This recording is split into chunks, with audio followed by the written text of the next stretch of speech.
दोस्तों अब तक की वीडियो में आपने देखा कि किस तरीके से मांग की आय लोच और मांग की कीमत लोच की विभिन्न श्रेणियां होती हैं। अब हम इस वीडियो में डिस्कस करने वाले हैं मांग की तिरछी लोच के बारे में।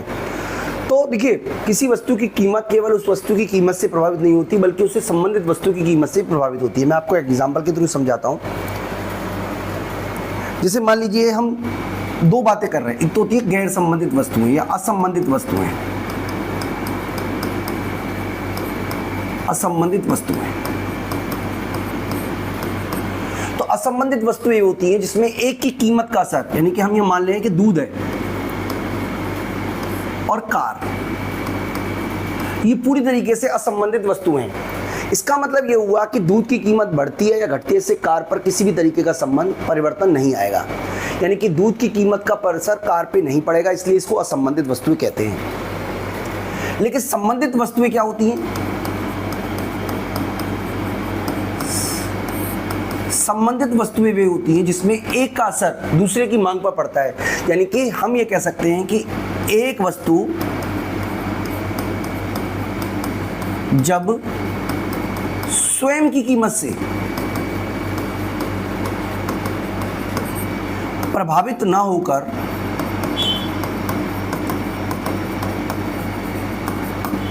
यानी कि एक वस्तु जो है वो स्वयं की कीमत से प्रभावित ना होकर अन्य वस्तु की कीमतों से प्रभावित होती है।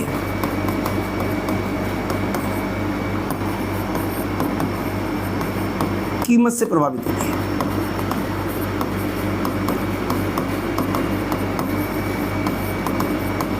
यानी कि जब एक वस्तु की कीमत, जब एक वस्तु जो है वो खुद की कीमत से प्रभावित ना होकर दूसरे वस्तु की कीमत से प्रभावित होती है, तो इसको संबंधित वस्तुएं कहते हैं। जैसे मान लीजिए हम बात कर रहे हैं कार की, तो कार की जो मांग है वो इस बात पे भी निर्भर करती है कि पेट्रोल की कीमत क्या है।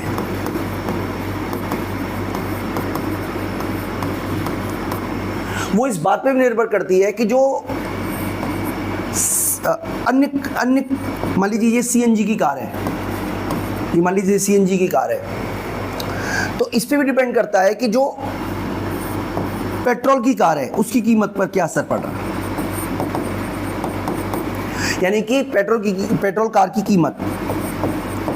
दोस्तों मेरा कहने का मतलब ये हुआ कि जब हम एक वस्तु की कीमत का, यानी कि हम मान रहे हैं एक्स वस्तु और दो वस्तु वाई वस्तु, जब हम वाई वस्तु की कीमत का असर एक्स वस्तु की मांग पर पता करते हैं तो उसको बोलते हैं मांग की तिरछी लोच। यानी कि मांग की तिरछी लोच क्या होती है? फार्मूला की वाइज अगर हम बात करें दोस्तों, तो इसका फार्मूला क्या होता है, एक बार आप फार्मूला समझ लीजिए। फार्मूला वही है, इसको बोलते हैं EC इक्वल टू मांग में प्रतिशत परिवर्तन बटे कीमत में प्रतिशत परिवर्तन। यानी कि फार्मूला देखिए, कोई किसी तरीके का फार्मूला में कोई चेंज नहीं है, फार्मूला बिल्कुल वही है जैसा हमने आपको पहले बताया था। यानी कि अगर हम इसको फार्मूला बनाएं EC का, तो फार्मूला वही है delta Q upon delta P into P by में Q। लेकिन उस स्थिति में जब हम मांग की कीमत लोच पढ़ते थे तो स्वयं की कीमत वस्तु की मांग को प्रभावित करती थी। यहां पर है वाई वस्तु की कीमत और एक्स वस्तु की मांग। अब ये एक्स वस्तु वाई वस्तु कुछ भी हो सकती है, ऐसा भी हो सकता है कि वाई वस्तु दिया हो और उसकी मांग में परिवर्तन पता करना हो, तो उससे एक्स और वाई वस्तु पता नहीं करते। बच्चों मैं आपको बता दूंगा न्यूमेरिकल के थ्रू कैसे पता करते हैं। यानी कि एक्स वस्तु की मांग और वाई वस्तु की कीमत, यानी कि इस स्थिति में कीमत हम ले रहे हैं किसी दूसरी वस्तु की और मांग ले रहे हैं तो किसी दूसरी वस्तु की, तो इस स्थिति को बोलते हैं दोस्तों मांग की तिरछी लोच। यानी कि मात्रा ले रहे हैं हम एक्स वस्तु की और कीमत ले रहे हैं वाई वस्तु की, तो इसको बोलते हैं दोस्तों मांग की तिरछी लोच। मांग की तिरछी लोच में हम एक वस्तु की कीमत का प्रभाव दूसरी वस्तु की मांग पर पता करने की कोशिश करते हैं। अब इसके 5 प्रकार हमने देखे, 5 प्रकार इसके होते हैं दोस्तों। मांग की तिरछी लोच के 5 प्रकार होते हैं। मांग की तिरछी लोच, क्रॉस इलास्टिसिटी, इसका फॉर्मूला होता है EC equal to delta Q x upon delta P y into P Y upon Q X, यानी कि मांग में प्रतिशत परिवर्तन एक्स वस्तु की और कीमत में प्रतिशत परिवर्तन वाई वस्तु की। 5 प्रकार में सबसे पहले मान लेते हैं EC, वो है हमारी मोर देन 0, यानी कि इसका मतलब ये वस्तु जो है वो धनात्मक तिरछी लोचली है भी कह सकते हैं इसको। और ऐसा तब होता है जब वस्तु जो होती है वो हमारी प्रतिस्थापन वस्तु होती है। मैं आपको डिटेल सारी की सारी कराऊंगा एक एक करके। इसका मतलब दूसरा होता है EC इक्वल टू 0, ये तब होती है जब वस्तु असंबंधित होती है, असंबंधित होती है, यानी कि वस्तु में किसी भी तरीके से संबंध नहीं है। तीसरा होता है EC लेस देन 0, ये तब होती है जब वस्तु ऋणात्मक तिरछी लोच भी बोलते हैं इसको, ऋणात्मक तिरछी लोच। ये तब होता है जब वस्तु पूरक होती है, क्योंकि पूरक वस्तु की स्थिति में एक वस्तु की कीमत के बढ़ने से दूसरी वस्तु की मांग जो है वो घट जाती है। इसका एक्सट्रीम वर्जन जो है वो है EC इक्वल टू पॉजिटिव में इन्फिनिटी, और एक होता है EC बराबर नेगेटिव में इन्फिनिटी। ये इसका एक्सट्रीम वर्जन है। ये तब होता है जब वस्तु पूर्ण प्रतिस्थापन होती है,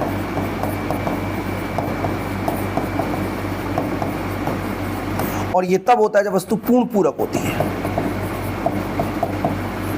तो इस तरीके से मांग की तिरछी लोच के 5 प्रकार हैं, जिसको हम एक एक करके डिटेल में समझते हैं। तो सबसे पहले हम बात कर रहे हैं यहाँ पे दोस्तों, यहाँ पे बात कर लेते हैं, चलिए यहाँ पे एक पेज एक्स्ट्रा ले लेते हैं, वहाँ बात कर लेते हैं। सबसे पहले हम बात कर रहे हैं EC मोर देन 0। ऐसा तब होता है जब वस्तु जब वस्तु प्रतिस्थापन होती है।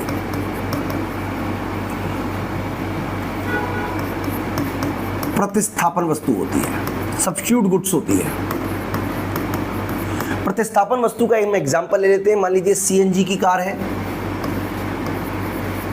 और एक पेट्रोल की कार है।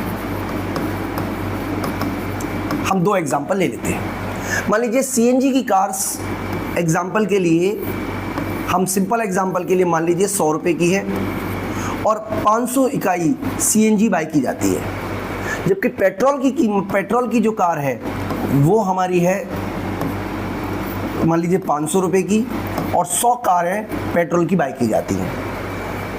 अब हम ये मान के चल रहे हैं कि CNG की कीमत बढ़कर 200 हो गई, जबकि पेट्रोल कार की कीमत 500 पे बनी रही। तो कुछ ग्राहक यहां से शिफ्ट कर जाएंगे इस पर। तो मान लीजिए इसकी जो डिमांड है वो घटकर 250 हो गई और इसकी डिमांड बढ़कर 250 हो गई। हम ये मान के चल रहे हैं। इसका मतलब ये हुआ कि CNG कार की कीमत के बढ़ने से और पेट्रोल कार की कीमत समान रहने पर पेट्रोल कार की मांग बढ़ गई। ये इसका मतलब है। अब अगर हम इसको न्यूमेरिकली सॉल्व करें तो हमारा फॉर्मूला है क्या, EC delta Q upon delta P into P by में Q। क्वांटिटी लेनी है X की और प्राइस लेना है Y का। तो Y क्या है? Y याद रखना वो गुड्स होती है जिसकी कीमत में परिवर्तन हुआ है। कीमत में परिवर्तन यहाँ पे CNG का हुआ, इसलिए CNG हमारी Y गुड्स है, और कार की क्योंकि कीमत समान रही है इसलिए ये हमारी X गुड्स है। बेसिकली आपको ये मान के चलना है। अब यहाँ पे बात करते हैं मांग में कितना परिवर्तन हुआ है। तो मांग में परिवर्तन हुआ है 150 का, और यहाँ पे कीमत में कितना परिवर्तन हुआ है, कीमत में परिवर्तन हुआ है 100 का। तो डेल्टा Q कितना हो गया, डेल्टा Q हमारा हो गया 150, डेल्टा P हो गया 100 इंटू शुरुआती कीमत 100 है और शुरुआती मात्रा भी 100 है, यानी कि शुरू की कीमत ले ली, शुरू की मात्रा ले ली। मतलब बच्चों ये कहने का ये है कि आपको केवल ये वाले कॉलम देखने हैं, ये वाला कीमत का और ये वाली मात्रा का। तो इस स्थिति में जो आपका आंसर आएगा वो आएगा 1.5, जो कि पॉजिटिव है, 1 से ज्यादा है, 1 से 0 से ज्यादा है। तो इस तरीके की जो वस्तुएं होती हैं वो संबंधित वस्तुएं होती हैं दोस्तों। मैं उम्मीद करता हूं कि आपको मेरी बात समझ में आ रही होगी। तो जैसा कि यहाँ पे हमने बताया हुआ है, डायग्राम के थ्रू भी समझाया हुआ है, अगर इस स्थिति का डायग्राम बनाओगे तो आपका जो डायग्राम बनेगा वो पॉजिटिव ही बनेगा, क्योंकि एक वस्तु की कीमत के बढ़ने से दूसरी वस्तु की मांग बढ़ रही है। यानी कि पेट्रोल की कीमत बढ़ने से, सीएनजी की कीमत बढ़ने से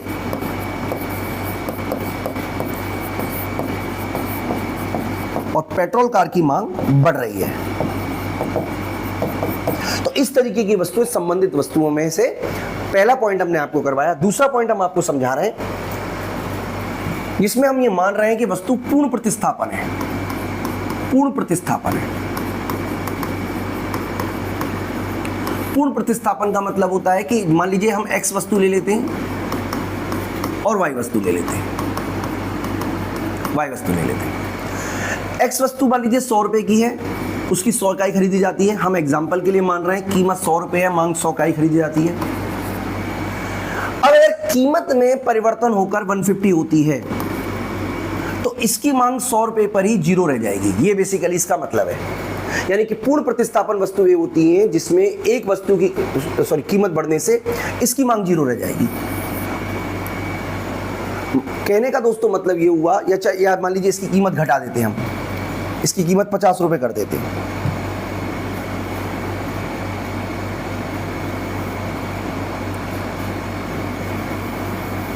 इसकी कीमत 50 रुपए कर देते हैं तो 50 रुपए पर इसकी मांग जो है वो 100 रुपए पर ही जीरो रह जाएगी। इसका मतलब ये हुआ, ये हमारी y वस्तु है जिसकी कीमत में परिवर्तन हुआ है और ये x वस्तु है। चलिए वस्तु का कोई फर्क नहीं पड़ता। तो इसका मतलब ये हुआ कि delta Q upon delta P into P by में Q। तो मांग में प्रतिशत परिवर्तन जीरो हो गया, अनंत का हो गया, क्योंकि इसमें परसेंट परिवर्तन का मतलब ये हुआ कि जो परिवर्तन आया है वो तो असीमित आया है। तो इसकी वजह से जब आप कैलकुलेशन करोगे तो इसका आंसर आएगा EC इक्वल टू प्लस में इन्फिनिटी। तो दोस्तों आपको याद रखना ये है कि अगर वस्तु पूरा प्रतिस्थापन है तो उसका आंसर पॉजिटिव रहेगा, और पूर्ण प्रतिस्थापन की स्थिति में इसका आंसर एक्सट्रीम पे चला जाता है, और एक्सट्रीम का मतलब इन्फिनिटी है। उसी तरीके से अगर हम मान लीजिए वस्तु को इसी तरीके से मान लीजिए हम वस्तु को मान लेते हैं तीसरी के पहला केस हमने आपको बता दिया कि EC पॉजिटिव कब होगा, जब जब प्रतिस्थापन वस्तु होगी, और EC इक्वल टू इन्फिनिटी कब होगा, जब वस्तु पूर्ण प्रतिस्थापन होगी। अगर मान लीजिए वस्तु पूरक है, पूरक वस्तु है, तो इस स्थिति में EC जो है वो होगी लेस देन 0, यानी कि नेगेटिव आंसर आएगा, क्योंकि पूरक वस्तु की स्थिति में x वस्तु की कीमत, x वस्तु की मात्रा और y वस्तु की कीमत, इसमें विपरीत संबंध होता है। हम एग्जाम्पल के लिए लें, मान लीजिए हम सपोज कीजिए टी ले लेते हैं और मिल्क। हम ये मान रहे हैं कि मिल्क महंगा हो गया, यानी कि मिल्क की कीमत महंगी हो गई। मिल्क मान लीजिए पहले 10 रुपए का था, 10 यूनिट यूज़ करते थे। टी पहले 10 रुपए की थी, 10 यूनिट यूज़ करते थे। मिल्क की कीमत 20 रुपए हो गई, महंगा हो गया, तो उसकी वजह से 10 रुपए पर ही अब लोग 5 चाय पीना शुरू कर रहे हैं, यानी कि मिल्क की क्वांटिटी भी घट गई और टी की क्वांटिटी भी घट गई। कहने का दोस्तों मतलब ये हुआ कि इस स्थिति में हम क्या लेंगे, प्राइस तो लेंगे इसका मिल्क का और क्वांटिटी लेंगे टी की। तो ये हमारी एक्स गुड्स मान लेते हैं, इसको वाई मान लेते हैं, और जब हम फॉर्मूला पुट करते हैं delta Q upon delta P into P upon में क्यू, क्वांटिटी लेनी है एक्स की, प्राइस लेना वाई का। तो change in quantity of x 5 है माइनस में, चेंज इन प्राइस 10 है इंटू 10/10, तो इसका आंसर -0.5 आएगा, यानी कि इस केस में जो EC होगी वो लेस देन 0 होगी। तो दोस्तों ये कंसेप्ट एक बार हम दोबारा समझ लेते हैं यहीं पे, जो हमने आपको बताया था कि EC 0 कब होगी। EC 0 तब होगी जब वस्तु प्रतिस्थापन होगी। EC मोर देन 0 होगी, इसका मतलब ये पॉजिटिव तिरछी लोच है। EC जीरो तब होती है जब असंबंधित वस्तु होती है, क्योंकि एक की कीमत बढ़ने का असर दूसरी पे नहीं पड़ता है। दोस्तों मैं आपको ये कंसेप्ट बार बार समझा चुका हूं कि असंबंधित वस्तु की स्थिति में एक की कीमत का असर दूसरे की मांग पे नहीं पड़ता, इसलिए मांग में जो परिवर्तन आएगा वो जीरो आएगा, इसीलिए ED जो है वो जीरो होगी। ऋणात्मक तिरछी लोच ये पूर्णक वस्तु की स्थिति में होगी, और ये दो एक्सट्रीम केसेस हैं। पूर्ण प्रतिस्थापन वस्तु की स्थिति में जो तिरछी लोच है वो पॉजिटिव में अनंत होती है, और पूर्ण पूरक वस्तु की स्थिति में EC जो है वो नेगेटिव में अनंत होती है। दोस्तों तो ये पूरा का पूरा कंसेप्ट है। मैं उम्मीद करता हूं कि आपको मेरी बात समझ में आ गई होगी। इस वीडियो में इतना ही। Thank you.